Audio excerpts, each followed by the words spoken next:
Graça e a paz do Senhor seja no seu coração abundantemente, amém? Você pode dizer amém? Mesmo por trás das máscaras, por favor, use as máscaras. Boa noite para você também que está nos acompanhando pelo canal, pelo culto online. Estamos ao vivo no Naor Pedrosa Play. Seja abençoado também, no nome de Jesus. Venha para o culto. Se você não está inscrito, se inscreva, acione aí as notificações para receber as mensagens da parte de Deus. Aleluia. Irmãos, eu quero continuar compartilhando a palavra de Deus com você, que eu comecei domingo passado. Quantos irmãos estiveram aqui domingo passado? Levanta a mão. Glória a Deus. Se você não teve a oportunidade de ouvir a ministração de domingo passado, eu gostaria de insistir veementemente que você ouvisse. E hoje nós vamos continuar compartilhando. Eu julgo que esses 2 primeiros domingos do ano, nós estamos ministrando uma palavra que está em 2 partes, digamos assim, e eu considero ela algo tão sério, né? E hoje eu quero que você preste muita atenção. Gostaria que você não se distraísse com a revista ou com o seu celular. Gostaria que você prestasse bastante atenção no que eu vou compartilhar com você hoje, porque nós vamos tratar, para mim, da coisa mais séria que existe, é a nossa vida. Você sabe, quando Deus nos criou, lá em Gênesis, antes da queda, Adão, e dali nasceria todos os outros homens, Deus tinha um projeto perfeito, porque a Bíblia diz que Deus nos criou de uma maneira assombrosamente maravilhosa. Deus criou todas as coisas e disse que era bom, mas quando Ele cria o homem, Ele disse que era muito bom. E somente a respeito do homem, Ele disse: façamos o homem a nossa imagem e semelhança. Ele não disse isso sobre nada mais da criação. Somente o homem foi criado à imagem e semelhança de Deus. E somente o homem, Deus disse que nos fez de uma maneira assombrosamente maravilhosa, não é? E não é impressionante que hoje, ao olhar na internet, na televisão, revistas, alguns homens são assombrosamente horrorosos na sua vida, não no seu físico que eu estou dizendo, não na sua beleza física, mas o homem se tornou uma coisa estranha, às vezes muito piores do que um animal selvagem é capaz de praticar. A decadência, a degradação humana depois da queda é assustadora. No entanto, Deus diz que nos criou de uma maneira assombrosamente maravilhosa. Deus não nos criou para sermos um caos, mas nos criou para que toda a glória dele fosse mostrada. Mas a queda aconteceu. E eu penso que hoje vivemos um parênteses, porque a nossa vida não termina no dia que nós morremos. Curiosamente, a Bíblia diz em Eclesiastes que melhor é o dia da nossa morte do que o dia do nosso nascimento. Não te assusta isso? Alguém pode dizer: como que é isso, pastor? No dia que nós nascemos, as pessoas fazem festa, mas no dia que nós morremos, as pessoas choram. Como a Bíblia faz uma afirmação dessa, de que é melhor o dia que nós morremos do que no dia que nós nascemos? Porque o ponto de vista da Bíblia a respeito da nossa vida, ela é celestial, ela é espiritual, ela não é natural como a nossa. Então, Deus está falando, a palavra está falando a respeito de quem está em Cristo, de quem nasceu de novo. E por que eu posso concordar com a palavra de Deus? Porque no dia que o homem nasce na terra, começam os seus dias de dores. Começam os seus dias de pecado na sua carne, de doença, de sofrimento, de perseguição, de medos, de ansiedade, de pânicos, de tantas coisas, de brigas, de traições, de lutas, de vícios, de escravidão. Mas se você está em Cristo no dia da sua morte, tudo isso acaba. E começa um portal de glória que você entra e experimenta de novo o que estava planejado lá no início. Consegue compreender? Não estou dizendo para ninguém morrer. Eu sei que muitos estão me dizendo: pastor, aleluia, eu concordo com o senhor, mas não estou querendo partir agora não. Claro, tudo tem a sua hora. Eu só estou dizendo que você vê, percebe, a perspectiva da Bíblia é diferente. E uma das maiores estratégias do diabo chama-se distração. O diabo quer nos distrair para que você não pense na sua vida, para que você não perceba a sua vida do ponto de vista correto.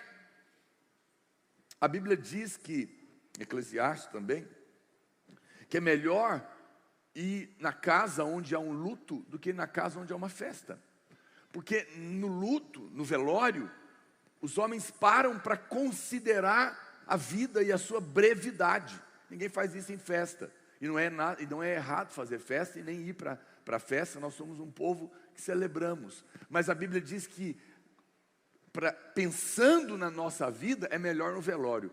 Porque quando você vai no velório, você sabe, você olha para aquela pessoa que está ali, morreu, e você pensa um pouquinho, você avalia, porque essa é a única certeza que todos nós temos, que se Jesus não voltar, todos nós que estamos aqui morreremos. É a única coisa certa na vida.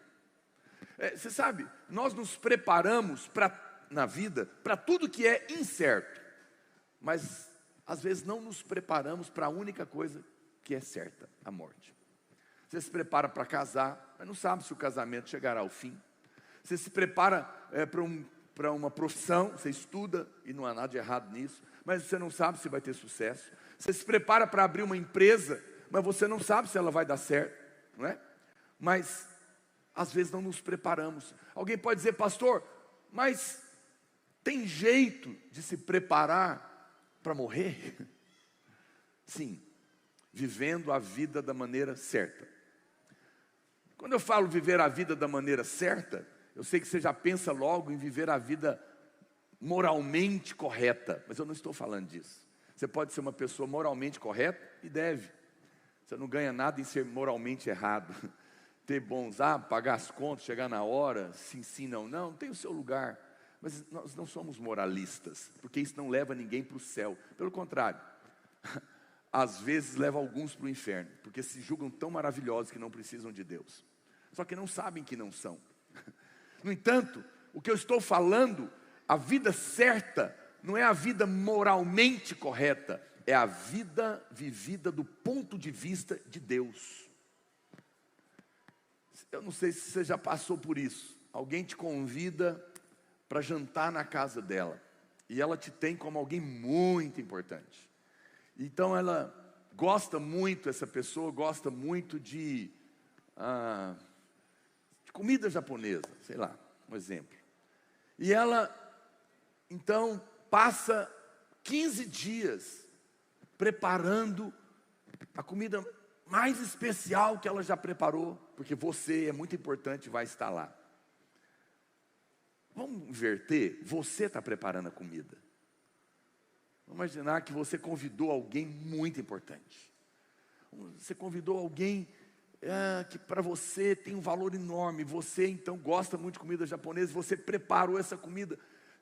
Os ingredientes, foi comprar não sei aonde, que não tinha. E custou caro. E você investiu. E você preparou. E você enfeitou aquela mesa. E chega o dia do jantar. Mas quando chega o dia, a pessoa tão importante que você convidou. E você coloca a mesa.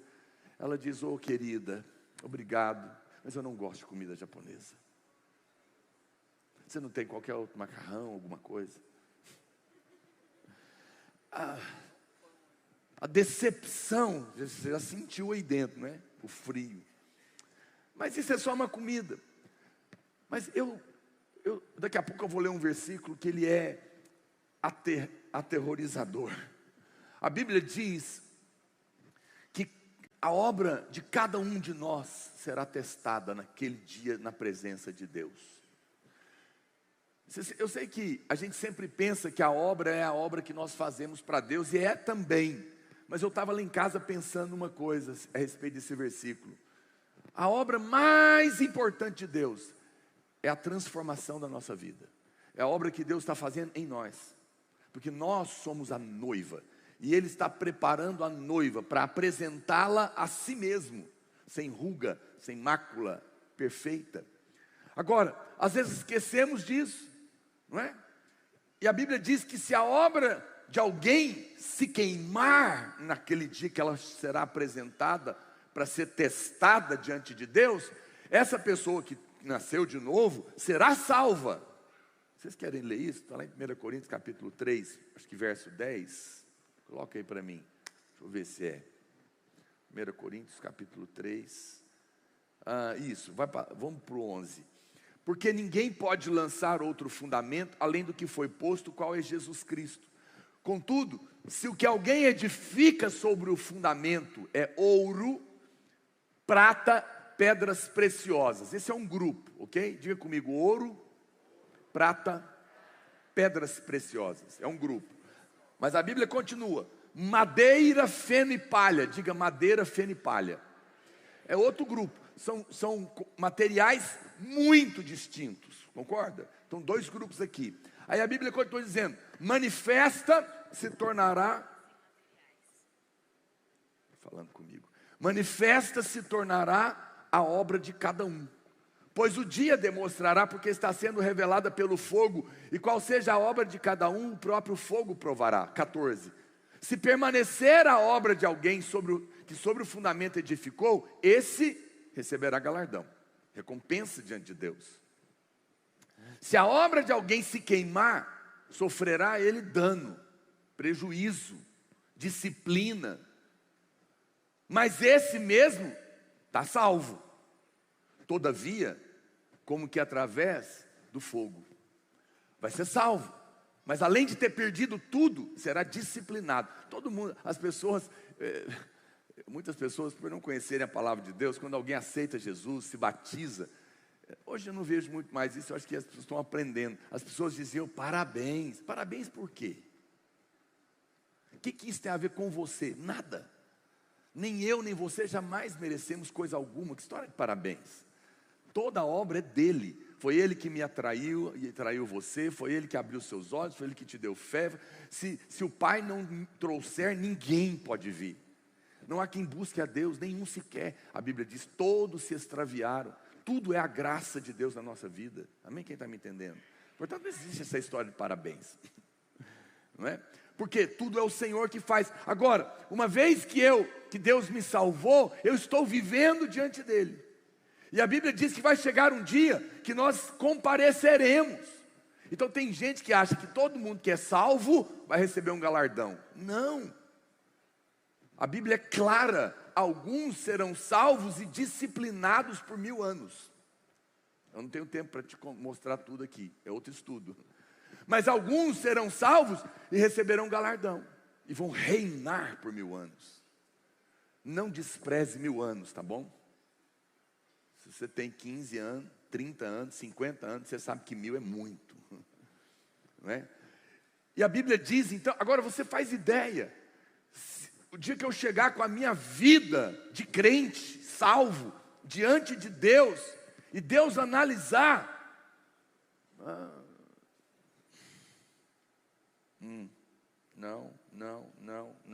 não, deu só 30 dias aqui de vida na minha presença. Mas eu fui crente com 50 anos. Sim, mas eu só consegui contar 30 dias. Você não pode reinar. Porque só aqueles que realmente foram contados o suficiente para reinar comigo é que poderão fazer isso. Qual será o desespero?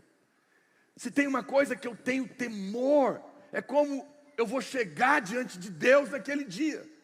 E hoje é uma palavra não de condenação. Eu não estou aqui para te condenar, estou aqui para te exortar e te dar uma palavra de esperança e consolo no final. Mas você vai ter que atravessá-la comigo. Porque a conversa é séria. Hoje nós vamos falar da sua vida. Se eu te perguntasse quantos anos você tem, você me diria a sua idade natural. Mas se eu te perguntar, e diante de Deus, quantos anos você tem? Você talvez me diria os anos que você converteu. Mas hoje eu quero te contar que não basta ter sido salvo para que os seus dias sejam contados. Existem pelo menos 4 situações na nossa vida que, se acontecerem, Deus não conta esses dias. Eles não existem para Deus. No domingo passado, eu te ensinei que a nossa vida ela, na Bíblia, diante de Deus, ela é uma vida de ciclos. Ciclos de 7 anos, amém? O primeiro ano é o ano do aprendizado. O segundo ano, você já aprendeu, é o ano do serviço. O terceiro é o da aliança. O quarto é o ano da oportunidade. O quinto é da perseverança, da consolidação. O sexto é o ano da bênção tríplice. O sétimo é o ano do descanso. E o oitavo é o recomeço, amém? Você aprendeu a contar os dias. Muitos irmãos me mandaram durante a semana, é divertido, né? Alguns irmãos me mandaram a vida dele. Tal dia sim, tal dia aqui. Faz as contas aí para mim que eu não estou sabendo não. Eu falei, mas agora se eu for fazer a conta para todo mundo, eu não vou, como é que eu vou fazer? Então você tem que aprender. Agora hoje eu não vou te contar como contar os seus dias. Eu vou te contar quais os dias que Deus não conta, para que você não entre por esse caminho, para que você chegue cheio de dias diante dele e possa reinar naquele dia. Amém, irmãos? Quantos gostariam de saber? Gostaria de compartilhar a sua vida. Hoje é dia de realinharmos a vida. Não precisamos esperar comparecermos num velório ou passarmos perto da morte para isso. Alguém aqui já passou muito perto de morrer? Um acidente? Uau, muita gente, hein? Uau, meu Deus do céu. Senhor abençoe vocês. Quem viu a morte de pertinho sabe o que eu estou falando. Quem viu a morte repensou muita coisa na vida. Estou errado, sim ou não?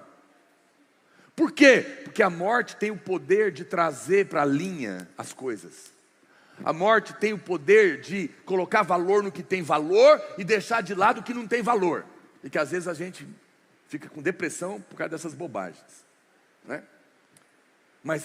Mas às vezes a maioria de nós não passamos por isso. Mas a palavra de Deus nos ajuda. Então a Bíblia diz, e eu li para você no domingo passado, Salmo 90 verso 12: ensina-nos a contar os nossos dias, para que alcancemos coração sábio. Senhor, me ensina a contar os dias como o Senhor conta, porque se eu aprender a contar os meus dias como o Senhor conta, eu vou ser sábio, vou sofrer menos e vou ter um galardão naquele dia. Quantos querem aprender a contar os seus dias segundo Deus? Então, eu quero te mostrar.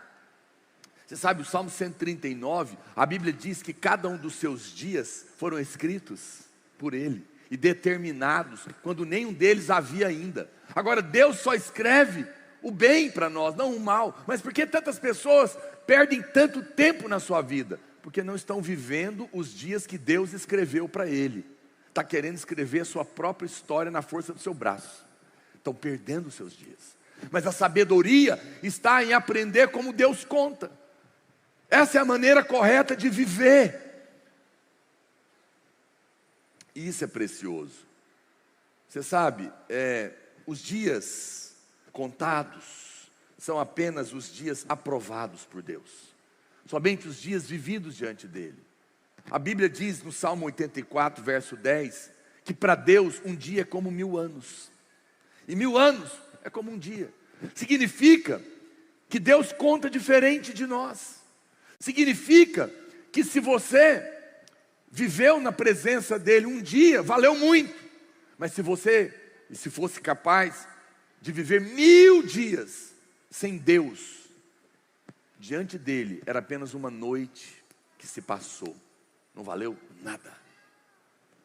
Nada. É assim que a palavra de Deus nos mostra. E nós precisamos compreender. A minha pergunta hoje é: quantos anos você tem diante de Deus? Pode ser que alguém tenha 80 anos, 40 anos de crente, mas diante de Deus tem apenas uma semana, 30 dias. E pode ser que você seja jovem, que você tem poucos anos de convertido, mas porque tem vivido na presença de Deus, segundo a aprovação divina, talvez você já tenha muitos anos diante de Deus, mesmo sendo jovem. Porque a maneira de Deus não é a nossa, quem está me entendendo? Não é uma contagem natural. Por quê, pastor? Porque as coisas de Deus são entendidas pelo Espírito, baseados na unção, baseados na vida. E é essa unção de Deus que nos ensina a contar os nossos dias. Olha para cá, queridos. Deus, a perspectiva divina é a partir da sua glória. Ninguém pode dizer que tem vida se não tem a glória de Deus envolvida na vida dela. Ninguém pode dizer que tem algo se aquele algo não tem glória de Deus, se não veio dele, se não tem a chancela dele, se não foi porque ele deu, porque eu clamei e eu recebi graça para ter. Tudo que eu construí, ou o que eu sou, que não tem a perspectiva da glória de Deus, não é contado diante de Deus. Porque essa é a perspectiva. Por quê, pastor? Porque só Jesus é a realidade divina na terra. A Bíblia diz que ele veio ao mundo cheio de graça e de verdade. A palavra verdade no original é realidade. Ele veio ao mundo cheio de realidade. A única realidade celestial na terra é Cristo. E se você não está nela, você não está em lugar nenhum. Não tem realidade na sua vida. E todas as vezes que caminhamos sem Ele, na nossa obstinação, perdemos a realidade de Deus na nossa vida. Que coisa séria. Muito bem. A primeira coisa então que eu quero te dizer: pastor, quais os dias que Deus não conta? A primeira coisa que Deus não conta são os anos vividos no pecado. São os anos vividos sem Deus. São os anos que nós vivemos sem ter nascido de novo. E eu não estou falando de religião. E não estou falando também de quem teve uma experiência emocional e no dia do batismo só tomou um banho de piscina, mas nunca nasceu de Deus. Não tem um espírito quebrantado. Não tem um espírito ensinável, não tem um espírito submisso. O espírito dele ainda é de serpente. Você fala com ele, você vai exortar ele em amor, ele te pica. Mas está na igreja há 10 anos. Estar na igreja não salva ninguém. Você precisa nascer de novo. Diga amém, mais convicção. Você sabe que esse é o problema muitas vezes no nosso meio? A gente não entende porque que tem alguns irmãos tão difíceis. Alguns são difíceis, mas alguns não são crentes. São só participantes da religião. Que Deus nos ajude para que aqueles que nos ouvem possam ter a experiência, não emocional, mas espiritual. A Bíblia diz, deixa eu dizer uma coisa para você, olha para cá. Existem algumas mentiras que você ouve, você não confere, você acha que está na Bíblia. Porque você ouviu a vida inteira e teve como verdade. Você quer ver uma mentira? Faça a tua parte que eu te ajudarei. Ou faça a tua parte que a minha te darei. Eu nem sei como é que é, porque eu não... não está na Bíblia não? Tá. Capítulo Heresias, capítulo 6, versículo 666.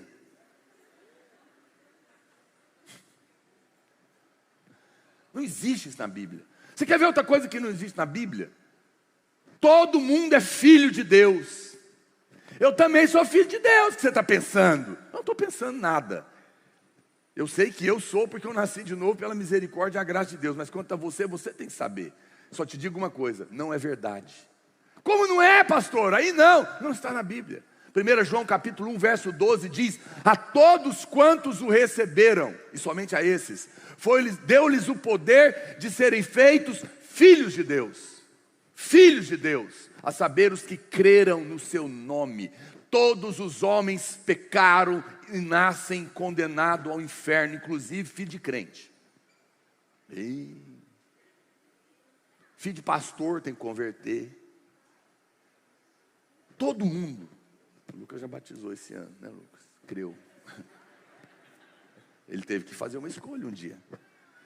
A criança até a idade da razão está debaixo da aliança dos seus pais. Mas quando ela atinge a idade da razão, ela tem que decidir. Não importa se ela é filha de pastor, de crente, de bispo, de patriarca, de sei lá o quê. Mas a Bíblia diz que todo homem nasce caído. Todo homem nasce perdido. Não há nenhum bom, nenhum sequer. Diante de Deus, não. Todos se extraviaram. E precisam ser alcançados pela salvação. Precisam de um Salvador. Todo homem tem que nascer de novo, segunda vez, no Espírito, em algum momento da vida dele, se ele quiser começar a vida diante de Deus. Não existe vida fora de Cristo. E não existe salvação fora dele. A Bíblia diz, pastor, então eu quero. Então a Bíblia diz para você em Romanos, a palavra está perto de ti, na sua boca e no seu coração. Essa é a palavra da fé que pregamos. Se com o seu coração creres e com a sua boca confessares a Jesus, será salvo. Se você tem dúvida, clame hoje. E diga com fé no seu coração: Deus, eu sei que eu sou pecador e preciso de um Salvador. Jesus, me salva. Se você fizer essa oração honesta aí no seu quarto, Deus vai te salvar agora mesmo. Não há vida antes disso. Eu me converti com 21 anos. Tenho 52. Está chocado? Estou, pastor, parece 60. Não fala isso para mim. Tudo bem, tanto faz. Essa carne vai passar. 21 anos da minha vida não são contados, porque foram perdidos, sem Deus. Deus não conta esses anos. A primeira coisa, se você quer ter idade na presença de Deus, você tem que nascer de novo. Não importa qual religião você veio, a sua história, não há salvação fora dele. Gênesis capítulo 4 nos mostra isso. Capítulo 4 de Gênesis, a palavra de Deus conta a história. Capítulo 4 e 5, é uma sequência dos dois filhos de Adão. Caim, que foi aquele que matou o seu irmão Abel, quem se lembra? Então ele era malvado, ele era caído, ele era alguém que, a linhagem dele é a linhagem dos homens que não temiam a Deus. É a linhagem dos homens sem Deus. E depois, no lugar de Abel, Deus deu Sete, um homem de Deus. Então, os dois capítulos contam a história desses dois filhos de Adão. O capítulo 4 que eu falei? Capítulo 4, verso 17. Olha o verso 17, vamos lá para ele. 17, 18. Olha o que diz, presta atenção. Coabitou Caim com a sua mulher, ela concebeu e deu à luz a Enoque. Caim edificou uma cidade e lhe chamou Enoque, o nome do seu filho. Onde você mora? Eu moro na cidade de Enoque. Olha esse cara, ele fez uma cidade. Ele não construiu uma casa, não. Ele construiu uma cidade. Ele era um grande construtor, um mega empresário das construções. Fez um monumento, colocou o nome no seu filho. Era alguém certamente famoso, não é? Fez uma grande obra. Está aqui na Bíblia para o nosso conhecimento. Continua lendo, olha a linhagem deles. Verso Caim edificou uma cidade, ok, verso 18. A Enoque nasceu-lhe Irade. Irade gerou a Meujael. Meujael a Metusael e Metusael a Lameque. Verso 20.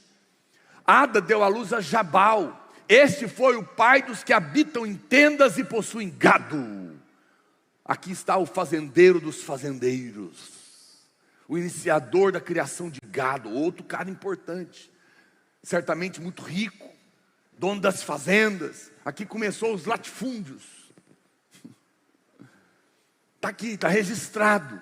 Olha, continua dizendo, o nome do seu irmão era Jubal. Este foi o pai dos que tocam harpa e flauta, o iniciador da música, da arte, cara importante. Foi ele que começou tudo isso, os talentos, maravilhoso, muito bom. E você pode continuar lendo. Aqui estão registrados todos os grandes feitos que estes homens realizaram. Eram pessoas certamente ricas, famosas, com grandes obras, impressionantes. Só que se você ler todo esse capítulo e prestar atenção, você vai descobrir uma coisa: não tem nenhum deles que a Bíblia diz que o dia que nasceu, o dia que morreu e quantos anos viveu.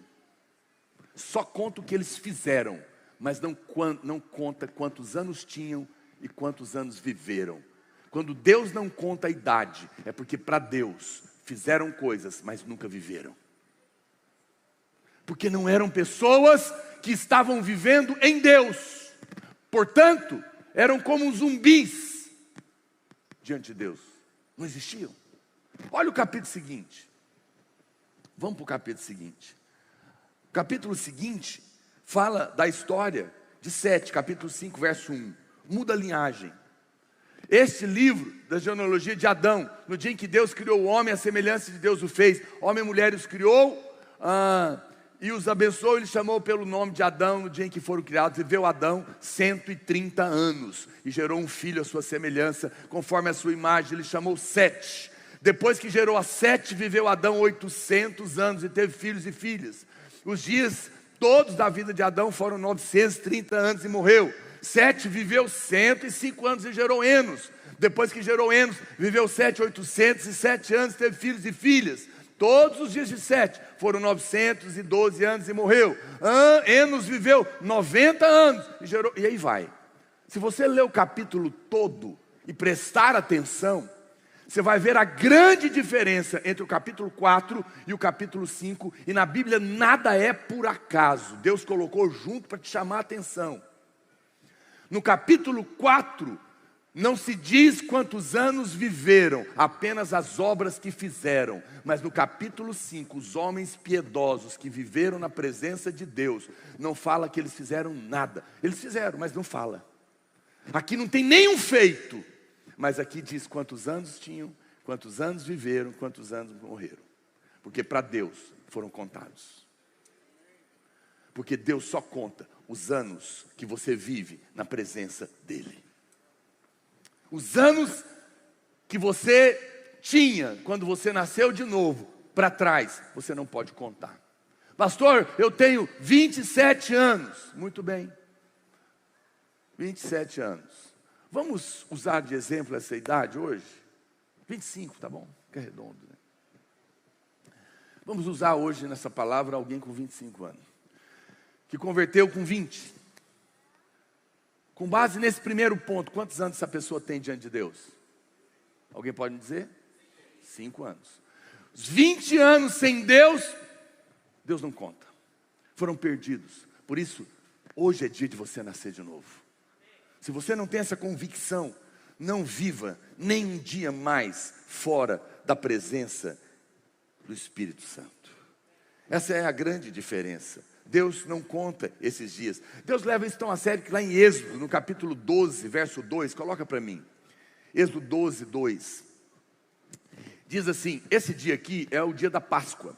É o dia que o povo de Israel foi liberto da escravidão do Egito. Na Bíblia, Egito significa o mundo. Portanto, é o dia da conversão. É o dia que Deus nos tira do mundo e nos leva para o seu reino, ok? Então, aqui é o exemplo literal de Israel. A Bíblia diz, este mês vos será o principal dos meses. Será o primeiro mês do ano. Só que a Páscoa acontece em abril. Abril. Mas a Bíblia diz que a partir daquele dia seria janeiro. Ele muda o calendário para dizer, agora vocês começam a ter vida. Porque agora vocês estão na minha presença. Agora vocês estão comigo, vocês são meus. Quem está me entendendo?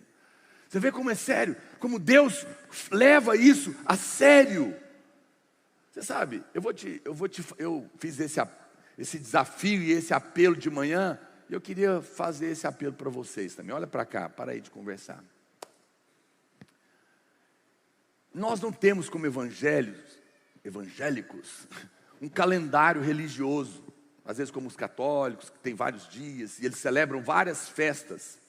Porque as datas são marcos, não é? Não significa que nós não podemos celebrar, devemos. Você precisa estabelecer marcos na sua vida. Datas fundamentais e importantes, que a partir dela, você conta os seus dias na presença de Deus. E, portanto, eu digo para você, muito mais importante do que o dia que você nasceu na carne, sem Deus, que Deus não conta, é o dia que você nasceu de novo. Se você não sabe o dia que você nasceu de novo, é o dia do seu batismo então. Pastor, não lembra nada, mas pelo menos alguma coisinha você lembra? Pelo menos o ano, mais ou menos.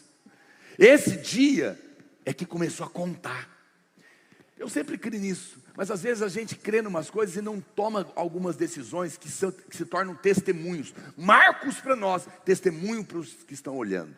Eu decidi, falei para minha mulher, eu vou continuar celebrando a data de 13 de outubro, que é o dia do meu nascimento na carne, mas vou fazer festinha. Mas a partir desse ano, eu quero celebrar com muito mais intensidade a nova data da minha vida de aniversário, que é dia 2 de maio de 1990. Eu converti, só um vai dizer amém, ninguém mais quer fazer essa festa. Eu gostaria de desafiar você a fazer o mesmo. Muda hoje, põe no seu coração, hoje muda a data de aniversário. E todo mundo vai ficar perdido. A hora que você fizer o post, aleluia, hoje é o dia do meu aniversário. E alguém começar a mandar o parabéns. Mas não era 13 de outubro? Como é que é isso? Não estou entendendo. 2 de maio, 13 de outubro? Eu falei, não, o verdadeiro, é uma revelação que eu estou trazendo para vocês. O verdadeiro aniversário meu é 2 de maio. E as pessoas vão querer saber o que aconteceu. E você vai contar para elas, porque o que importa são os dias que eu vivo na presença de Deus. E esse é o dia que eu nasci de novo. Por que não? Eu te desafio, mude a data do seu aniversário. Faça festa no dia que você nasceu de novo. E no dia que você nasceu na carne, faz só um espetinho de coração, de frango. Para valorizar o que realmente importa. Amém? Quem está me entendendo? Pense nisso, guarde isso no seu coração. Eu penso que pode ser um testemunho. Segunda situação que Deus não conta. E agora eu preciso da sua atenção, que você vai fazer conta matemática bíblica comigo. Deus não conta, veja muito bem, Deus não conta os anos que eu não vivi na presença dEle, que eu não era crente, não me converti, eu não nasci de novo, ok? Segunda coisa, depois que eu nasci de novo, Deus não conta todos os dias assim mesmo. Como é isso, pastor? Sim. Ele só conta os dias que eu vivi servindo a Ele, e ao propósito dEle. Os anos que eu não servi a Deus, depois de nascer de novo, também não são contados. Vamos ver isso? Que coisa séria. A palavra de Deus em Atos, no capítulo 13, verso 18, o apóstolo Paulo, preste atenção, olha para cá, ele está fazendo uma defesa, e ele está contando a história do povo de Israel, da saída do Egito, quando eles foram libertos do faraó, até o final do reinado de Davi. E, na verdade, o seu filho Salomão, até o momento que vai começar a construção do templo. E Salomão, quando ele assume, ele só constrói o templo no 4º ano. Por que eu estou dizendo isso? Porque essa história que Paulo está contando em Atos é a mesma que está contada originalmente lá no Velho Testamento. E a história é esse período. Essa história que se conta no Velho Testamento é do dia que eles saíram do Egito até o 3º ano do reinado de Salomão, depois de Davi, e onde vai começar a construir o templo, ok? Então, essa comparação eu quero te mostrar. Eu quero que você perceba que as contas não batem. Tem um problema aqui. E aqui está um segredo de revelação. Vamos ler? Vamos ler, você anota aí para mim. Abra sua calculadora se você não quiser fazer de cabeça. E suportou-lhes os maus costumes por cerca de 40 anos no deserto. Quantos anos? 40. Soma aí. 40 anos de quê, gente? Deserto. Saiu do Egito, 40 anos de deserto. E havendo destruído 7 nações na terra de Canaã, deu-lhes essa terra por herança. Vencido cerca de 450 anos, que é o período dos juízes. Quantos anos? 450. Mais 40? Ok, vamos lá. Matemática. A igreja é uma maravilha, não é? Até a contar a gente aprende. Depois disso, lhes deu juízes, até o profeta Samuel. Então eles pediram um rei, e Deus lhe deparou Saul, filho de Quis, da tribo de Benjamim. E isso pelo espaço de quantos anos? 40 anos, está dando 490, mais 40? 530, vamos lá. E tendo tirado este, levantou-lhes o rei Davi. Aqui não fala quantos anos Davi reinou, mas 1 Reis 2:11 conta que é 40 anos, então conta mais 40. Davi está citado aqui, quantos anos? 570. E vamos terminar aqui de ler. A qual também, dando testemunho, disse: achei Davi, filho de Jessé, homem segundo o meu coração, que fará toda a minha vontade. E os 3 anos que o filho dele reina, para completar a história, antes de construir o templo. Deu quanto? Mais 3? 573. Então guarda essa data. Essa é a história, porque tem os 3 anos do reinado aqui de Salomão, que está contado lá no Velho Testamento. Tem que contar aqui, porque esse é o período que abrange antes da construção do templo. Agora olha o que diz 1 Reis 2:11. É resumido. Ele só fala quanto tempo foi toda essa história. 1 Reis 2:11, coloca para mim. Foi, não, 1 Reis, ok, não, eu falei errado, não é 1 Reis 2:11 não, desculpa. É 1 Reis 6:1. 1 Reis 6:1. No ano 480, aqui ele já vai para o fim da história. 480 de quê? Depois que saíram os filhos de Israel do Egito, Salomão, então passou o deserto, passou Saul, passou Juízes, passou Davi. Salomão, no ano 4º do seu reinado sobre Israel, no mês de Ziv, este é o mês 2º, começou a edificar a casa do Senhor. Então o ano 4º, o início, já é a construção do templo. Então aqui a Bíblia está dizendo, do dia que eles saíram, a mesma coisa de Paulo, no dia que eles saíram, até o 3º ano, que é o ano antes de construir o templo, deu quantos anos que a Bíblia está falando? 480. Paulo, na conta que Paulo conta, deu quanto? 573, menos 480. Está faltando quantos anos? 93, muito bem. Os irmãos são bons de matemática. Pastor, então a Bíblia tem erros. Não, nunca. Ela é perfeita. Ela é a palavra de Deus soprada. Mas são esses segredos escondidos é que fazem os céticos tropeçarem. Mas para aqueles que sabem que Deus não erra e tem um coração humilde, Ele revela e Ele ensina. Qual que é o problema da diferença então? É porque Paulo apenas conta a história cronológica, natural. Mas em Reis está contado aos olhos de Deus. E tem 93 anos na história do povo de Israel que Deus não contou. Paulo cita o deserto, está aqui também. Paulo cita Saul, está aqui também. Paulo cita Davi, está aqui também. E os 3 anos da história do reinado de Salomão. Então onde é que está o problema? O problema tem que estar nos 450 anos dos Juízes. Porque não havia rei e cada um fazia o que queria. E a Bíblia diz que nesse período aconteceram algumas coisas. E eu quero a sua ajuda novamente, para a gente achar essa conta perdida. Estão preparados? Zera a calculadora aí. Vamos lá? Olha só. Juízes capítulo 3, vamos ver o que aconteceu. Juízes capítulo 3, verso 8. Então a ira do Senhor se acendeu contra Israel, porque Israel pecou, Israel foi para a idolatria. Eles já não estavam mais na mão do Egito. Era povo de Deus, crente, nascido de novo. Mas fizeram o que era mal. E a Bíblia diz que Deus então teve que discipliná-los. A ira do Senhor se acendeu contra Israel e ele os entregou nas mãos de Cusã-Risataim, rei da Mesopotâmia. E os filhos de Israel serviram a Cusã-Risataim. Quantos anos? 8 anos. Grava aí. Capítulo 3, verso 14. E os filhos de Israel serviram a Eglon, rei dos Moabitas, escravizados de novo, porque fizeram o que era mal. Quantos anos? 18 anos. 18 mais 8? 26. Juízes capítulo 4, verso 1.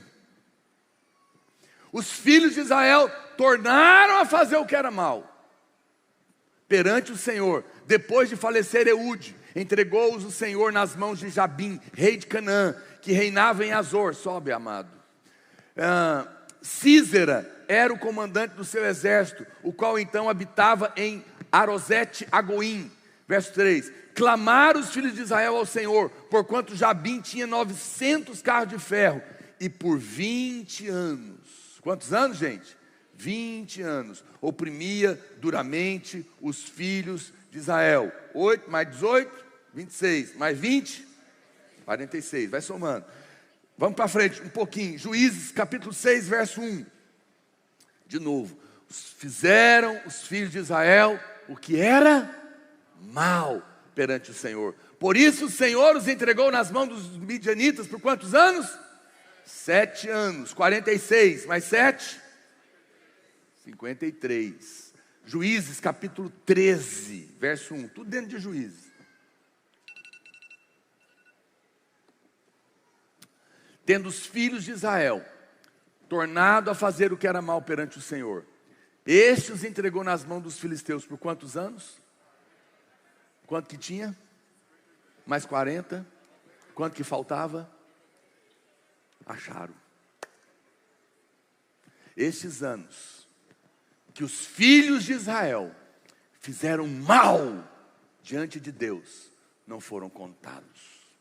São os dias que depois de nascido de novo, você mesmo assim, obstinadamente, decidiu viver no adultério, no pecado, na prostituição, decidiu viver longe da comunhão, no mundo. É nascido de novo, é crente, mas está no mundo, está longe, está vivendo uma vida, fazendo o que é mal diante de Deus. Estes anos não são contados. Lembra do irmão? Converteu com 25 anos. Desculpa, converteu com 20 anos. Tem 25 hoje. Quantos anos que ele tinha diante de Deus? 5. Mas 2 anos ele viveu no mundão, desviado. Quantos sobraram? Oh, Jesus. Vamos ver se ele chega no fim, com alguma idade. Quem está me entendendo? Esses anos não são contados.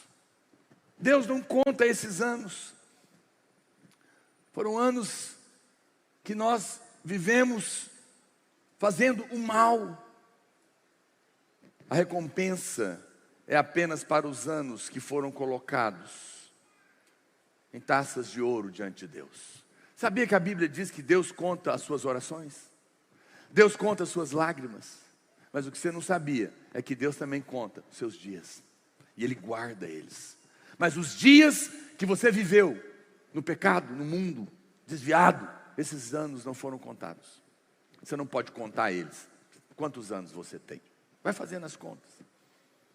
Terceiro,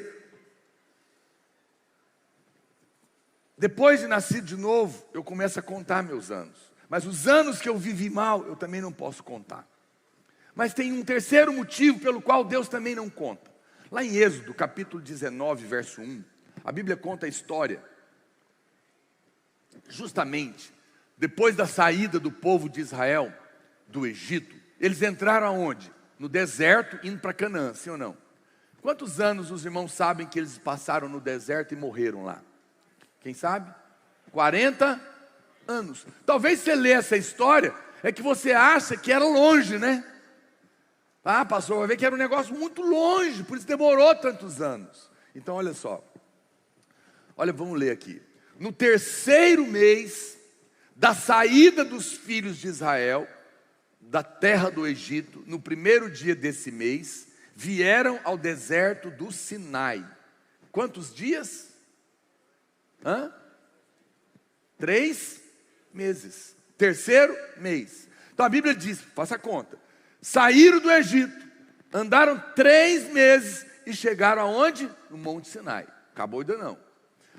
Deuteronômio capítulo 1, verso 2.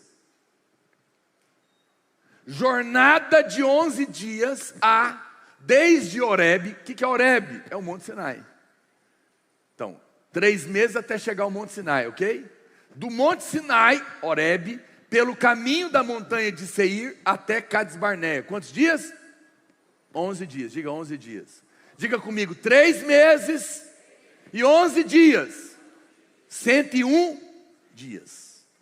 O que aconteceu em Cades Barneia? Não dá tempo de eu ler tudo, então estou te contando a história. Em Cades Barneia aconteceu algo que todo mundo aqui já ouviu falar. A história dos espias. Quem se lembra? Foram enviados os espias para espiar a terra. Significa o quê? Já tinha chegado. Demorava só 3 meses e 11 dias no deserto. chegaram na beira, mandaram os espias. A Bíblia diz que só 2 homens voltaram crendo. Quem eram? Josué e Calebe. O restante não creu, contaminou toda a nação, ficaram incrédulos. E a Bíblia diz que não entraram na terra. E ficaram quanto tempo no deserto? 40 anos. 40 anos. Quantos dias era para durar? 101 dias. Sabe que quando eu fiz questão de fazer essa conta aqui. Você sabe quantos dias são 40 anos? 14.600 dias. O que era para durar 101 dias, durou 14.600 dias. Por quê? Porque resistiram a Deus. Eu preciso falar algo muito sério para você, olha para cá. Deus não conta os dias que você viveu sem nascer de novo. Deus não conta os dias que depois de nascer de novo você viveu no pecado ou longe dele, no mundão. E Deus não conta os dias que você resistiu ao Espírito Santo na sua vida. Que coisa séria aqui. Olha para cá, presta atenção. O deserto. Pastor, mas então tem deserto? Tem. Todo crente tem um tempo de deserto na vida dele, sim ou não? Que é de Deus. Mas o deserto que é de Deus e que Deus conta é só 101 dias. 3 meses e 11 dias. Não 40 anos. Não 40 anos. Por que tem pessoas que estão no nosso meio, no deserto, há tantos anos? Deus não tem isso para você. Como diz a música, o deserto não é o seu lugar. É um lugar de passagem. Porque ficaram tantos anos. Na Bíblia, 40 significa uma geração. Significa que eles perderam uma existência, perderam a vida. Porque resistiram ao Espírito Santo. Resistiram à vontade de Deus. O autor de Hebreus, ele fala, olha, decorrido o tempo que vocês são crentes, era para vocês serem mestres. E eu ainda tenho que estar dando leitinho para vocês. Sabe o que ele está falando? Olha para cá. Você é crente há tanto tempo. Você está aqui numa igreja onde cada crente é um ministro de reis e sacerdotes. Está aqui há 10 anos e até hoje você não lidera a célula. Eu não tenho essa vocação. Como que você não tem vocação para reinar se você nasceu no reino? Eu sou tímida. A graça de Deus te basta.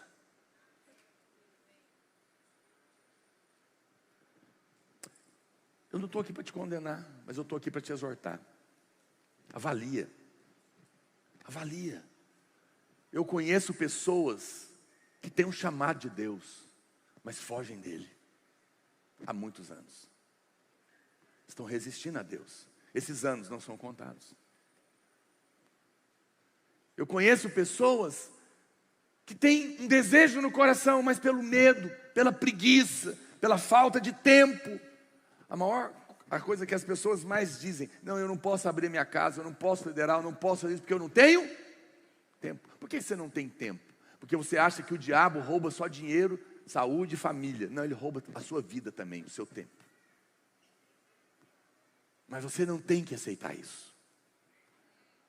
Olha para cá, Deus tem um chamado para cada um.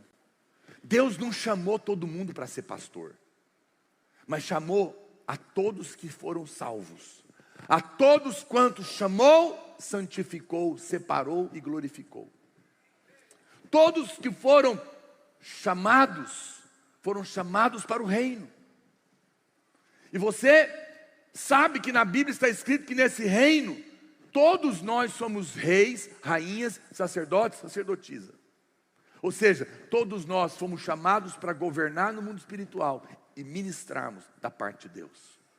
Mas decorridos tantos anos, eu ainda não levei ninguém para o Senhor. Eu até hoje estou fugindo de me envolver para valer. Eu estou resistindo. Eu vou começar um projeto esse ano. Olha para cá, preste atenção que talvez tenha a ver com você que está me ouvindo aqui ou na internet. Eu não falei isso ainda.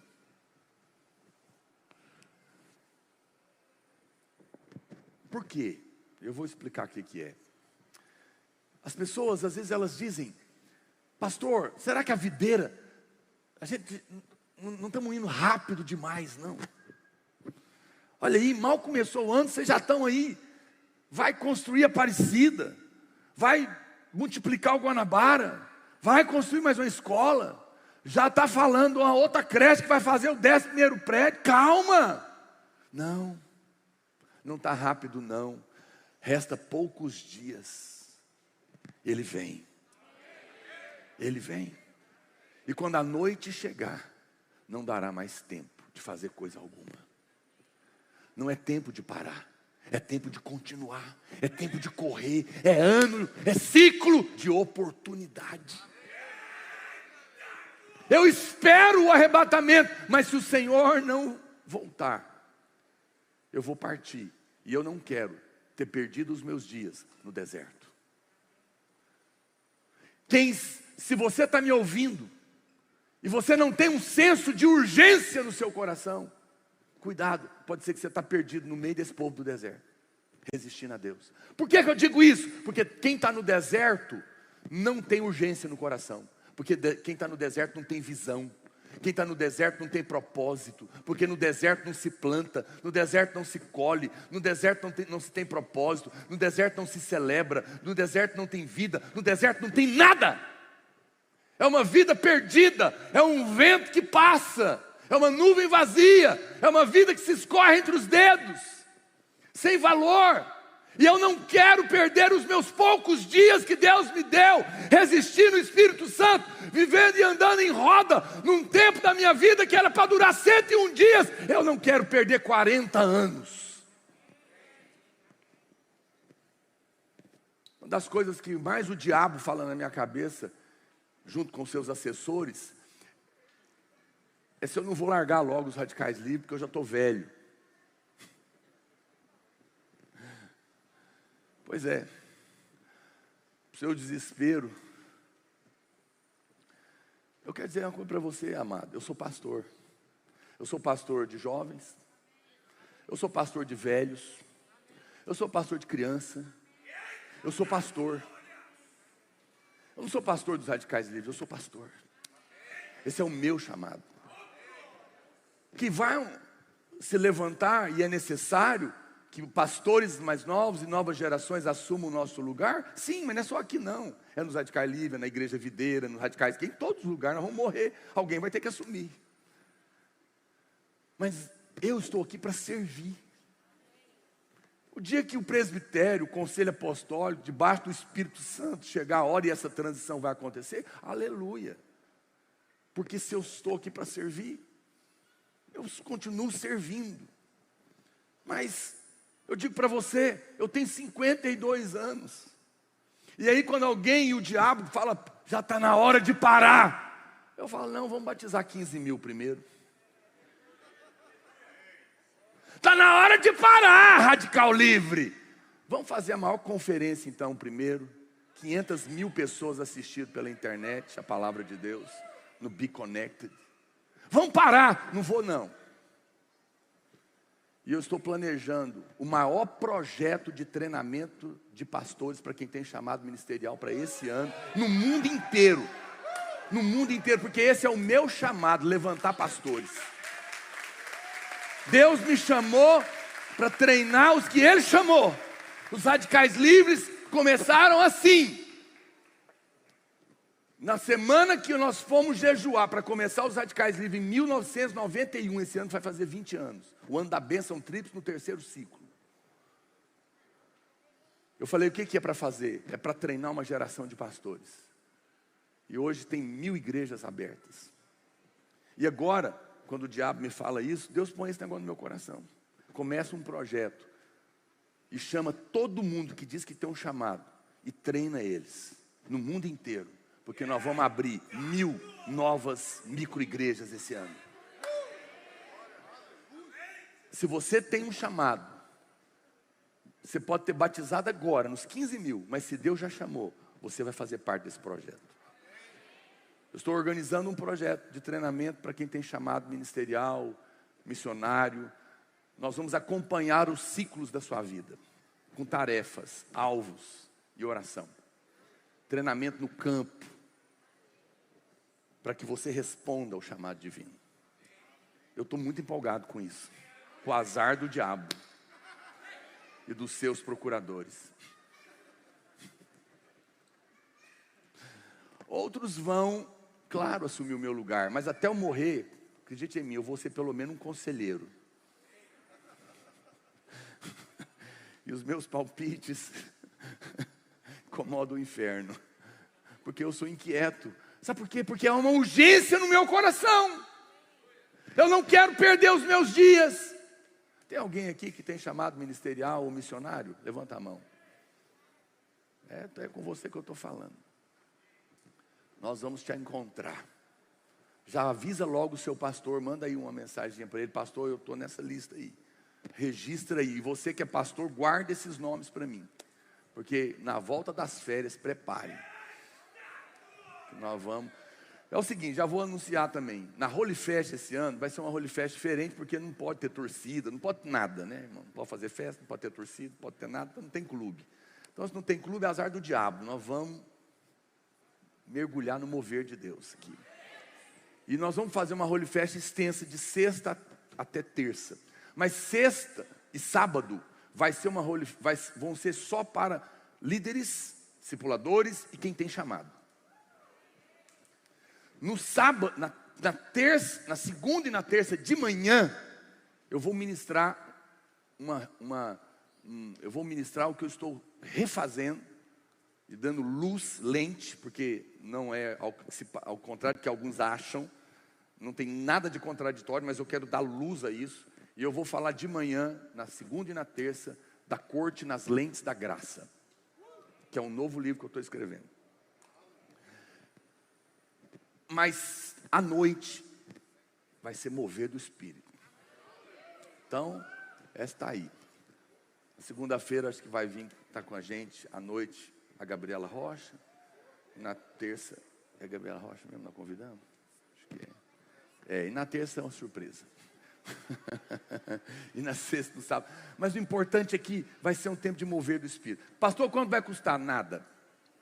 Mas tem inscrição, porque não pode, só pode usar metade aqui. Então se você demorar, vai ficar de fora.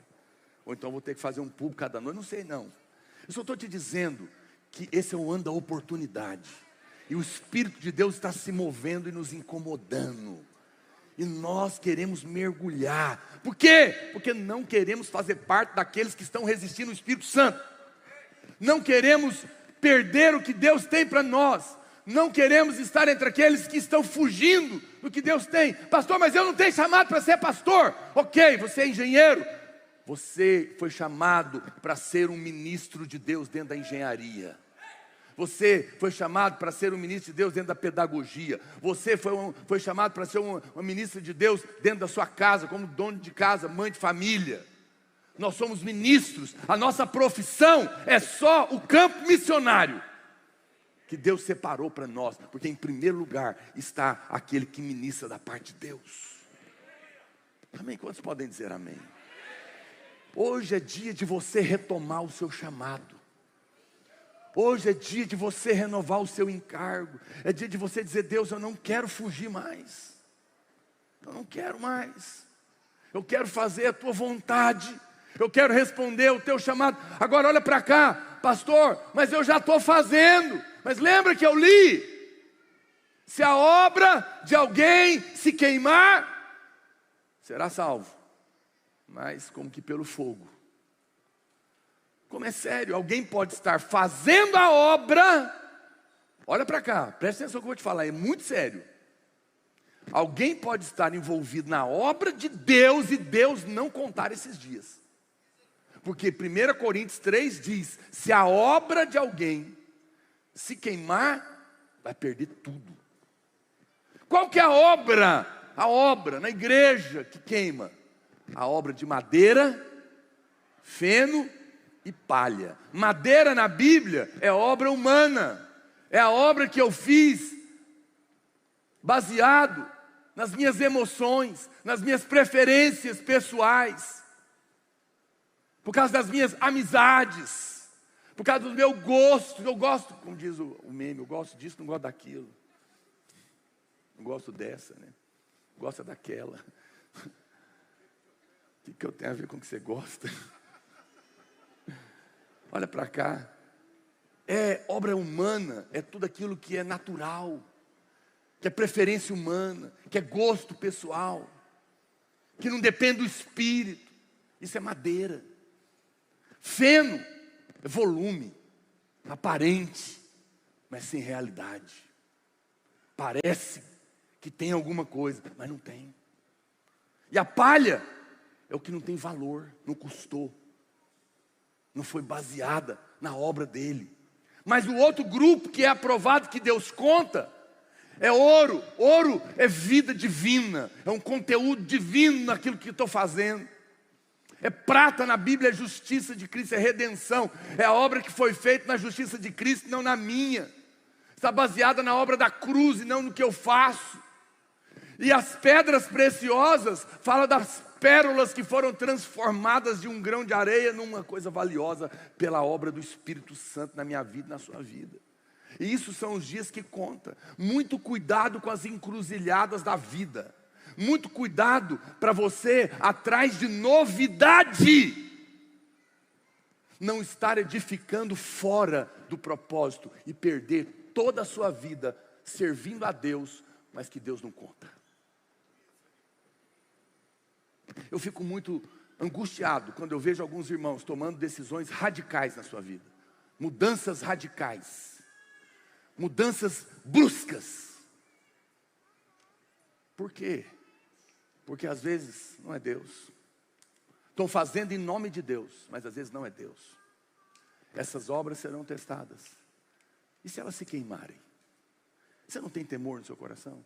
Eu vejo irmãos que de repente dá na cabeça dele, ele está no caminho, Deus está fazendo, está no momento. Eu vou para os Estados Unidos. E ele,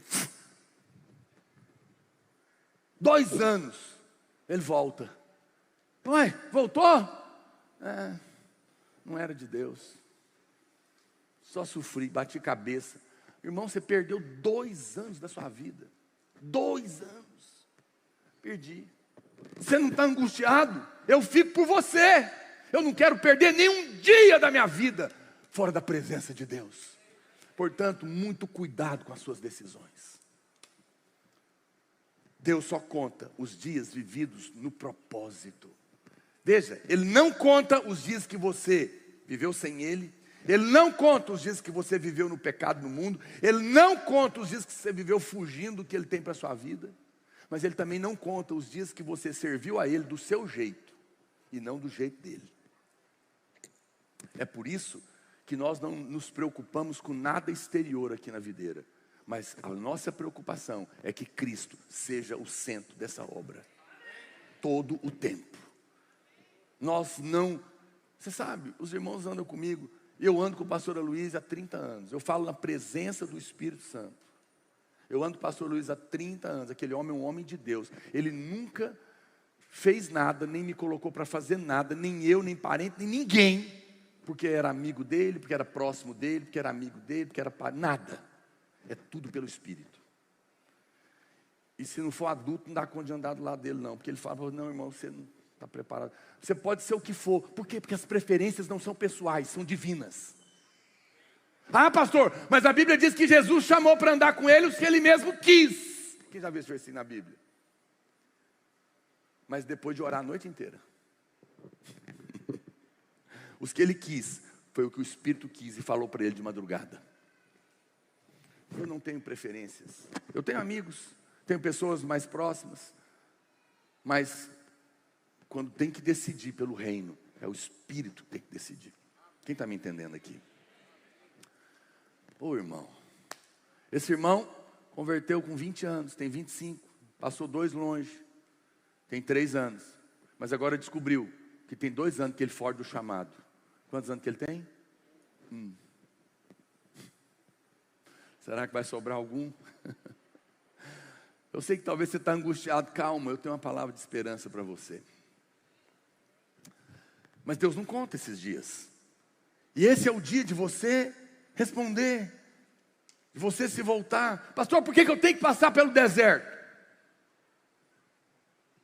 Porque o deserto é o lugar que até Cristo passou. É o lugar onde você fica sozinho com Deus. É o lugar de luz, é o lugar que Deus mostra que você não é para que Ele seja. É o lugar que você expõe as suas fraquezas, é o lugar que Deus testa o seu coração para ver se você quer servir a Ele mesmo ou não, só se for do seu jeito. É o lugar que o diabo vem para te tentar e te fazer propostas, para você fazer escolhas de rejeitar as propostas do diabo para andar atrás de Deus. Quem está me entendendo? Mas é só 101 dias. 100 dias é um número completo. Não viva no deserto. Esse não é o seu lugar. Quantos podem dizer amém? Último, a Bíblia diz que lá em Gênesis, capítulo 16, verso 15, aconteceu uma coisa interessante, que também Deus não conta. Gênesis 16, 15 diz assim: Agar deu à luz a um filho, a Abrão, e Abrão a seu filho que lhe dera Agar, chamou-lhe Ismael. Era Abrão de 86 anos quando Agar lhe deu à luz Ismael. Quantos anos? A continha voltou, 86 anos, guarda aí. O que é isso aqui, pastor? Deus tinha feito uma promessa para Abrão. Olha para cá, estou encerrando. Qual que era a promessa? Você vai ser pai de multidões. E Abrão contava isso para Sara toda noite, mas não tinha filho, porque Sara era estéril. Nesse momento, talvez cansada de esperar, Sara tem uma ideia brilhante, mas carnal. E dá uma sugestão para o seu marido. Irmãs, olha para cá. Você vai casar. Se você já não é casada. Vocês têm mais poder do que imaginam. Vocês, mulheres, têm o poder da persuasão. Às vezes, uma mulher sábia faz tudo. E o homem acha que é ele. Mas porque ela é sábia, ele deixa ele achar. Mas Deus honra ela. Mas eu tenho visto muitas mulheres que têm destruído o ministério dos seus maridos por causa de conselhos carnais. Deu até um raio aqui. Portanto, muito cuidado com o que você fala para o seu marido. Ou o que você vai falar para o seu marido. Porque Eva deu conselho para Adão, não foi legal. Sara deu conselho para Abraão, nasceu Ismael. Sabe o que ela fez? Ela falou: Abraão, já que essa promessa não cumpre, vamos dar um jeito. Eu tenho uma serva, Agar, você dorme com ela, eu vou arrumar tudo direitinho, ela engravida, o menino nasce, pronto, o negócio está resolvido. Carne é inteligência humana. Carne é o que não precisa de Deus. Carne é a articulação minha. É Ismael. Você sabe que quando Deus vai falar de Isaac, depois quando ele nasce, e ele fala com Abraão, ele fala: Isaac, teu único filho. Porque para Deus Ismael não existe. Os frutos da carne não existem. Deus não conta os anos vividos na carne. A Bíblia diz, volta lá para o versículo. Olha o que diz o versículo 1, seguinte. Quantos anos que Abraão tinha, gente? 86. Quando atingiu Abraão, a idade de quantos anos? 99. Apareceu-lhe o Senhor e disse: eu sou o Deus Todo-Poderoso, ando na minha presença é perfeito. Quantos anos ficou parado do dia que ele resolveu fazer um filho na carne até Deus aparecer de novo? 13 anos. 13 anos perdidos na vida de Abraão.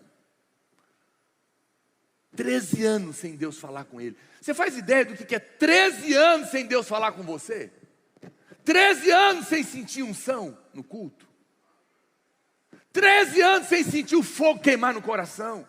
13 anos sem ler um versículo da Bíblia e ele saltar nos seus olhos. 13 anos vindo no culto, saindo sem acontecer nada na sua vida. São anos perdidos. Os anos na carne, Deus não conta. Os anos que você viveu sem orar, sem colocar na presença dEle as suas decisões, o que estudar, o que comprar, para onde ir, o que fazer, com quem andar. As coisas que você decidiu por sua conta, sem orar, sem colocar Ele na equação. Eu me lembro, poucos meses antes de eu sair para ser pastor. Poucos meses. Eu era vendedor de uma multinacional, um executivo, bem sucedido. Já contei meus testemunhos para os irmãos. Pela graça de Deus, fui muito abençoado. Mas pouco tempo antes de eu sair, e Deus tinha um chamado. Eu tinha um chamado de Deus. Eu não sabia que estava perto de acontecer. Eu estava envolvido na igreja, eu estava trabalhando. Eu tive uma grande contrariedade no meu trabalho. Uma coisa muito feia, muito ruim meu chefe fez. E eu fiquei muito indignado. E eu era o melhor vendedor. Eu desci a escada, eu lembro como hoje, acho que eu nunca contei isso aqui. Eu desci, era uma escada, desci, entrei no carro, comecei a chorar de raiva. E eu falei, eu vou embora dessa empresa. Eu não preciso disso, eu sou o melhor vendedor, todos os concorrentes querem me contratar, eu não tenho que me submeter a isso. Estou contando aqui uma conversa carnal minha. Mas já tem tempo.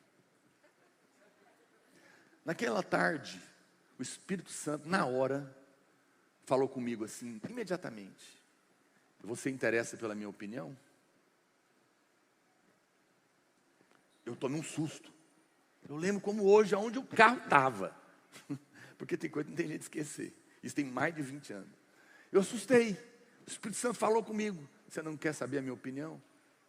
Eu parei, sabe, você fica mudo. Uai, como diz, eu tinha esquecido. Aí eu falei, chorando de raiva. Então eu posso sair? Eu queria sair. Deus falou, não. Não é a hora. Aí eu orei de novo, chorando de raiva. Então me ajuda a perdoar, porque eu estou com muita raiva. Eu estou tomado de ego. Estou suicidando em mim mesmo, no meu orgulho. E Deus me deu graça. E Deus me deu tanta graça, que Ele falou, você não vai só perdoar não, você vai voltar. E vai ajudar todos os vendedores fracos para ajudar seu chefe. E eu tive um encargo, chamava os novatos, vem cá, eu vou ensinar vocês tudo, vou resolver os pepinos de vocês tudo. Eu vou ser o melhor vendedor agora para o meu chefe, porque Deus mudou meu coração. 30 dias depois, eu ganhei o maior salário da minha história e saí para ser pastor. Olha a besteira que eu ia fazer na carne. Homens, vocês vão se casar se não são casados. Deixa a decisão da cabeça quente para amanhã. Ora mais um pouco. A maioria dos homens vão embora à noite, sabia? Então deixa para amanhã. Amanhã cedo. E passa a noite orando para não fazer besteira. Eu estava com a cabeça quente. É isso que você é. A hora que a cabeça esquenta, você se mostra. Então acalma o seu coração. Não ande na carne. Abraão ficou sem ouvir a voz de Deus 13 anos, porque decidiu na carne. Os anos que nós vivemos sem orar, sem depender de Deus, para fazer negócios, para responder um chamado, para tomar decisões na liderança, não foram contados diante de Deus. Diga misericórdia. E aquele irmão que só tinha 3 anos, descobriu agora que tem 2 anos que está na carne. Sobrou quanto? Já tinha descoberto? 2, só está com 1, então tem 6 meses. Os irmãos do louvor, pode subir. Talvez você está olhando para mim e fala, pastor, misericórdia. Eu estou chocado, o senhor está brincando aí, mas eu não estou brincando não. Estou só quebrando o gelo um pouquinho. Mas olha para cá, queridos. Você sabe, tem uma coisa muito séria. A Bíblia diz que quando Deus chamou os trabalhadores, Jesus conta a parábola dos trabalhadores da vinha. Uma das coisas que as pessoas não percebem é que aquele que está contratando, ele vai várias vezes. E ele encontra muita gente que estava nas praças. E ele fala assim, por que estão aí ociosos? Porque para Deus, quem não está na vinha, está ocioso. Ele está dizendo o seguinte: não importa o que você está fazendo lá fora, você pode estar morrendo de trabalhar, se você não me serve, você está à toa. E os seus dias não estão contados. Hoje é dia de você mudar a atitude do seu coração. Hoje é dia de você falar: eu vou fazer o cursão, eu vou fazer o CTL, eu vou abrir minha casa, eu vou me tornar um líder, eu vou me envolver na obra de Deus. É isso que eu sou parte desse reino. Chega de perder os meus dias sem Deus, chega de perder os meus dias no mundo e no pecado, chega de resistir ao Espírito, chega de andar na carne. Eu quero alcançar coração sábio e contar os meus dias na presença de Deus, envolvido na vinha que é a vida da igreja. Quem está me entendendo? Há temor no seu coração? Olha para cá. Talvez nesse ponto da pregação você possa estar se sentindo talvez um tanto quanto angustiado. Mas eu tenho uma palavra de esperança para você. Eu tenho uma palavra de Deus. Joel capítulo 2, o verso 25. Olha o que a Bíblia diz. Libera o teclado aqui, por favor. Coloca a Bíblia, Joel capítulo 2, verso 25. Por favor. Olha o que a palavra do Senhor diz, olha para cá. Restituir-vos-ei os anos que foram consumidos pelo gafanhoto, migrador, destruidor, cortador. Você sabe,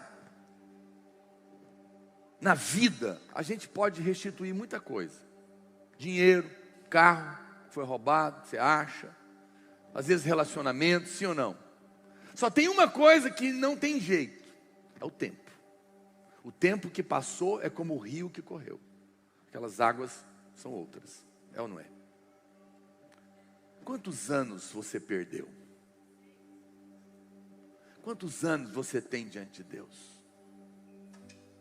Olha para cá, talvez foram muitos, e você está angustiado, mas o que é impossível aos homens, é possível para Deus. E a promessa é: eu vou restituir os anos que foram roubados. Eu vou restituir os anos que você perdeu sem a minha vida em você. Eu vou restituir os anos que você perdeu no pecado e no mundo depois de crente. Eu vou restituir os anos que você me resistiu no Espírito. Eu vou restituir os anos que você perdeu por andar na carne, sem uma vida de oração. Deus está prometendo. Mas talvez você fale: amém, mas como? Como que é isso, pastor? A palavra de Deus é maravilhosa. O Salmo 84, 10 diz assim: pois um dia, apenas um dia, nos teus átrios, vale mais que mil. O Espírito Santo está dizendo: se hoje você tomar uma decisão no seu coração, e se voltar para mim, e decidir viver na minha presença, um dia que você ficar na minha presença, eu vou contar como 1000 anos. 1000 anos.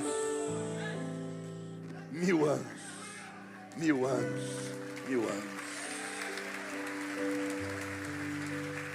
Basta que você se volte, e eu restituirei você. Eu quero contar uma história para encerrar. Queria que você ficasse de pé, mas não saísse. Me dá só mais um pouquinho do seu tempo. Ele está sendo contado diante de Deus. Tem um pastor, ele já é falecido, bem baixinho para mim, pastor Moacir. Ele era pastor de uma igreja no Rio Grande do Sul, e lá, naquela época, antes do culto, eles faziam um evento na praça para chamar o povo para o culto. E lá nessa igreja tinha um rapaz que tinha 18 anos, ele era grande, alto, forte, mas ele tinha uma deficiência mental. A mente dele era de 5 anos de idade. Então os irmãos não deixavam ele fazer nada, porque ele não tinha capacidade. E ele ficava muito angustiado, porque ele queria servir a Deus, mas ninguém deixava. E nesse dia na praça, eles colocavam as caixas, deu gente demais. E eles tamparam, muita gente, e tampou as caixas, não dava para ouvir o som. Precisava de colocar a caixa num lugar alto, mas não tinha. E ele, percebendo aquilo, pegou a caixa, era grande, pesada, colocou nas costas, no ombro e segurou. E todo mundo ficou olhando aquilo, porque era muito pesado. E durante a pregação lá da pessoa, ele começou a chorar. E os irmãos iam lá, então, pode colocar no chão, ou deixa eu te ajudar. E ele dizia, não. Quando terminou, ele estava chorando muito. O irmão foi falar com ele, por que você está chorando? Você estava pesado, você podia pôr no chão, ou alguém podia te ajudar. E ele falou, mesmo com toda a deficiência dele, eu não estou chorando porque estava pesado. Eu estou chorando porque nem que foi carregar uma caixa, hoje eu pude servir a Deus. Deus viu aquele coração. Charles Wesley, ele conta que ele foi visitar um garoto com 18 anos também, que estava morrendo de tuberculose, na época que a tuberculose matava muita gente. E esse rapaz estava muito ruim. Ele pregou para ele e ele se converteu no hospital. Ele voltou 3 dias porque avisaram que ele não ia sobreviver, estava muito mal. E ele foi falar com esse rapaz e ele falou, olha, por que você está chorando? Tudo bem, talvez você vá morrer, mas agora você tem o Senhor, você vai estar com Ele. E aquele rapaz falou para ele, eu não estou chorando porque eu vou morrer, mas eu estou chorando porque eu não queria chegar na presença de Deus com as mãos vazias. Eu não fiz nada para Deus, eu não tive tempo para servir a Deus. Me converti na beira da morte. Wesley conta que naquele momento ele ficou mal, orou, e Deus falou algo para ele. E ele falou para aquele rapaz, olha, eu vou fazer algo. Eu vou escrever uma música que conta a história do seu testemunho, de como você morreu desejando servir a Deus. E todas as vezes que eu cantar essa música e alguém se converter ou for tocado, Deus vai computar para você, como obra sua. E assim ele fez, e talvez, eu estou contando essa história, está tocando o seu coração, e está somando dias para aquele rapaz. Porque para Deus, só um dia que você se volta, vale 1000 anos. Eu queria fazer algo. Se você deseja fazer isso hoje, você precisa de restaurar dias que foram roubados. Você deseja, queria tentar guardar aqui os distanciamentos dentro da possibilidade, mas saia do seu lugar com a máscara, se você quiser, e vem aqui à frente. Eu gostaria de orar por você, enquanto a gente canta uma canção. Vem aqui para frente, pode vir para os lados também, para ficar mais distante. Venha, chega mais um pouquinho aqui. A igreja, feche os seus olhos.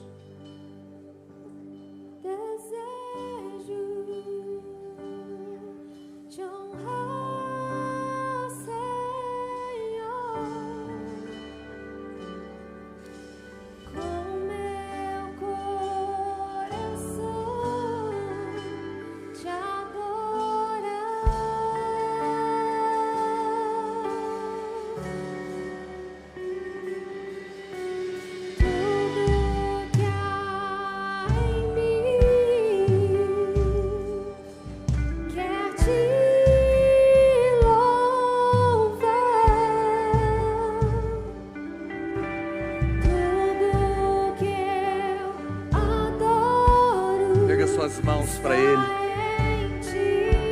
erga sua voz, diga: te dou meu coração, te dou meu coração, te dou minha alma, eu vivo só para ti, sempre que eu respirar, sempre que eu acordar, teu querer se cumpra em mim, te dou meu coração, te dou minha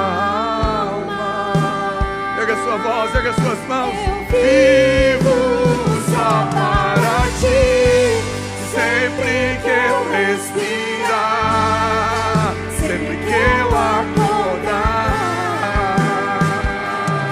Teu querer se encontrar em mim, te dou meu coração, te dou minha alma. Eu vivo só para ti, sempre que eu respirar, sempre que eu acordar. Teu querer se encontrar em mim. Aleluia. Seus olhos fechados, bem baixinho para mim. A palavra de Deus diz: o que adianta o homem ganhar o mundo inteiro, ficar rico, famoso, ter bens? Tudo isso é legítimo, mas o que adianta ter tudo isso e perder a sua alma, perder os seus dias? Amado, querida, hoje é dia de começar a contar dias diante de Deus. Um dia na presença dEle vale 1000 anos. E Ele quer restituir você. Ele vai te dar graça para isso. Ele vai te guiar. Erga sua voz, diga comigo: Senhor Jesus, restitui os meus dias, os dias que eu perdi, que não foram contados, porque eu estava perdido, ou porque eu estava longe, os dias que eu te resisti, os dias que eu estava no deserto, os dias da carne.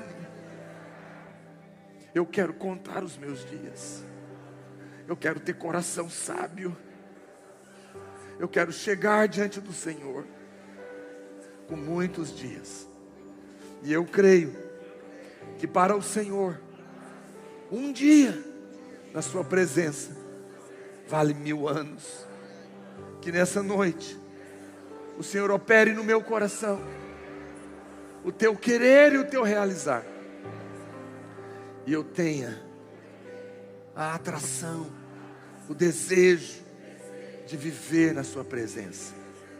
Eu creio que os meus anos serão restituídos na presença de Deus, em nome de Jesus. Aleluia, aleluia, aleluia, aleluia.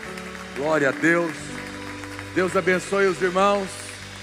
Tenha dias maravilhosos contados na presença do Senhor. Deus te abençoe, em nome de Jesus.